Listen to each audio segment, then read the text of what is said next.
बात करते हैं ओलंपिक खेलों के इतिहास की। 776 ईसा पूर्व में ग्रीस के ओलंपिया नामक स्थान से ओलंपिक खेलों की शुरुआत हुई। ये खेल ज्यूस देवता के सम्मान में रखे जाते थे। शुरुआत में बॉक्सिंग, कुश्ती खेल होते थे, दौड़ होती थी। इसमें केवल ग्रीस के नागरिक भाग ले सकते थे और महिलाओं के ऊपर प्रतिबंधित था ये खेल। फिर धीरे धीरे क्या हुआ कि रोमनों का जब शासनकाल आया 393 ईसा पूर्व में हेरोडियस नामक राजा ने इन खेलों को बंद करा दिया। बात करते हैं मॉडर्न ओलंपिक गेम्स की।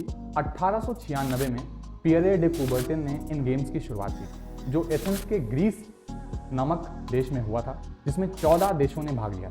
फिर 1894 में IOC इंटरनेशनल ओलंपिक कमेटी का गठन हुआ, जिससे और देशों ने भाग लेना शुरू कर दिया। ये ओलंपिक गेम्स 4 साल के बाद होते हैं। 1924 में विंटर ओलंपिक गेम्स की शुरुआत हुई।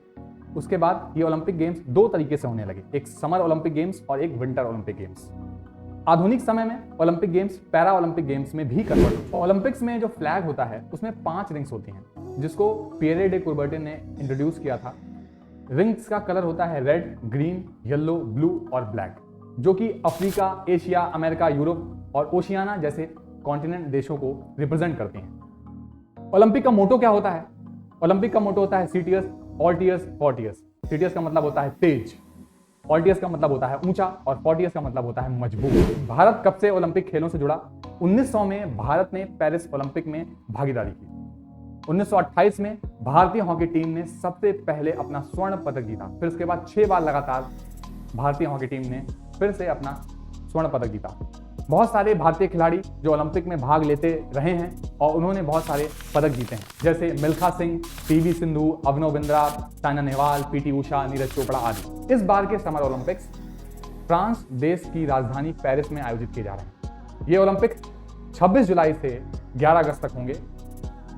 पेरिस तीसरी बार ये ओलंपिक्स आयोजित करने जा रहा है। इससे पहले उसने 1900 में आयोजित किया था, फिर 1924 में आयोजित किया। ये पेरिस की 100वीं वर्षगांठ है ओलंपिक्स आयोजन के लिए। पेरिस ओलंपिक में 10,000 से ज्यादा खिलाड़ियों ने भाग लिया है। 32 खेलों में 329 इवेंट होंगे, जिसमें से 184 देशों ने भाग लिया। पेरिस ओलंपिक्स सीन नदी के किनारे हो रहे हैं। कुछ स्थलों के नाम मैं आपको बताऊंगा जहां जहां पर इन खेलों के आयोजन किए जाएंगे, जैसे Palais des Sports, Concorde Square, Stade de France, Parc des Princes, Innovation Hall और ट्रायनॉन थिएटर आदि जगहों पर ये खेल होंगे। और कुछ स्थान ऐसे भी हैं जहां और सारे खेल आयोजित किए। इतने बड़े खेल का आयोजन होता है तो पैसा कहां से आता है? पैसा आता है सरकारों से। फ्रांस सरकार खेलों के इंफ्रास्ट्रक्चर के लिए, खेलों की सुरक्षा व्यवस्था के लिए पैसा लगाती है। बहुत सारी कंपनीज जैसे Coca Cola, Nike, Samsung, Visa जैसी कंपनियां अपना पैसा देती हैं इन ओलंपिक्स खेल को आयोजन करने के लिए। फ्रांस सरकार ने $10.6 बिलियन दिए हैं इन ओलंपिक्स खेलों को संचालित करने के लिए। बहुत सारे TV channels, media channels in खेलों के राइट्स को खरीदते हैं प्रसारण करने के लिए। हमारे इंडिया में जियो सिनेमा ऐप पर ये ओलंपिक खेल आप देख सकेंगे। पेरिस ओलंपिक में कौन कौन से खेल शामिल हैं, जैसे कि athletics, swimming, football, basketball, volleyball, judo, rugby, tennis, boxing, कुश्ती, गोल्फ, स्केटबोर्डिंग, साइकिलिंग आदि। अब हम बात करते हैं पेरिस ओलंपिक में विभिन्न खेलों की और उनमें भागीदारी करने वाले खिलाड़ियों। सबसे पहले एथलेटिक्स में लगभग 1900 खिलाड़ी भाग ले रहे हैं। स्विमिंग में लगभग 1000 खिलाड़ी, फुटबॉल में लगभग 600 खिलाड़ी जिसमें 24 टीमों के साथ, बास्केटबॉल में लगभग 384 खिलाड़ी 12 टीमों के साथ, वॉलीबॉल में लगभग 288 खिलाड़ी 12 टीमों के साथ, जूडो लगभग 384 खिलाड़ी, रग्बी 228 खिलाड़ी 12 टीमों के साथ, टेनिस लगभग 192 खिलाड़ी इन ओलंपिक्स खेलों में भाग ले रहे हैं। इन खेलों के आयोजन से उस देश को क्या फायदा होता है और क्या नुकसान होता है? फायदा, टूरिज्म बढ़ता है, पर्यटक आते हैं, एम्प्लॉयमेंट बढ़ता है, इंफ्रास्ट्रक्चर अच्छा होता है, देश का नाम होता है, खेलों में और सारे लोगों की भागीदारी बढ़ती है। अब बात करते हैं कि इन खेलों के आयोजन से नुकसान क्या होता है। लागत बढ़ती है, एक बजट बहुत ज्यादा होता है इन खेलों का। ट्रैफिक आमतौर से वहां के लोगों के लिए बहुत ज्यादा हो जाता है, क्योंकि बाहर देश से लोग वहां पे आते हैं, जिससे ट्रैफिक भी वहां का प्रभावित होता है।